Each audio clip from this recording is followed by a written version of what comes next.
மகளிர் உரிமைத் தொகை நிராகரிக்கப்பட்டவர்கள் என்ன செய்யலாம் என்று அமைச்சர் KKSSR ராமச்சந்திரன் விளக்கம் ஒன்று தெரிவித்திருக்கிறார். வாங்க அதை பார்ப்போம்.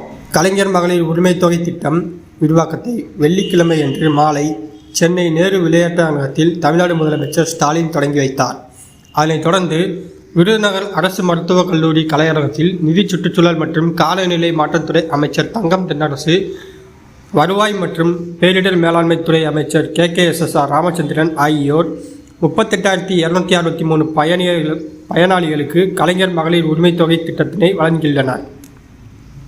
மேலும் இந்நிகழ்ச்சிக்கு பின் வருவாய்த்துறை அமைச்சர் KKSSR ராமச்சந்திரன் செய்தியாளர்களுக்கு பேட்டியளித்ததில் அப்போது அவர் கூறியதாவது: மகளிர் எல்லாம் எதிர்பார்த்த கலைஞர் மகளிர் உரிமைத் தொகை திட்டத்தின் இரண்டாவது கட்டமாக தமிழக முதல்வர் ஸ்டாலின் மகளிர் உரிமைத் தொகையை வழங்கியுள்ளார்.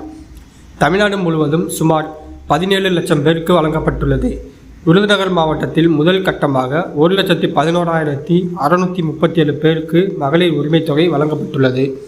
இந்த நிலையில் இரண்டாவது கட்டமாக 67,551 மகளிர் உரிமைத் தொகை மனுக்கள் பெறப்பட்டு அவற்றில் தகுதியுடைய 38,263 பயனாளிகளுக்கு 1000 ரூபாய் வழங்கப்பட்டுள்ளது. நமது முதல்வர் ஸ்டாலின் அளித்த வாக்குறுதியை காப்பாற்றி நிறைவேற்றியுள்ளார். தாய்மார்கள், பெண்கள் மகிழ்ச்சியாக இருக்கின்றனர் என்றார்.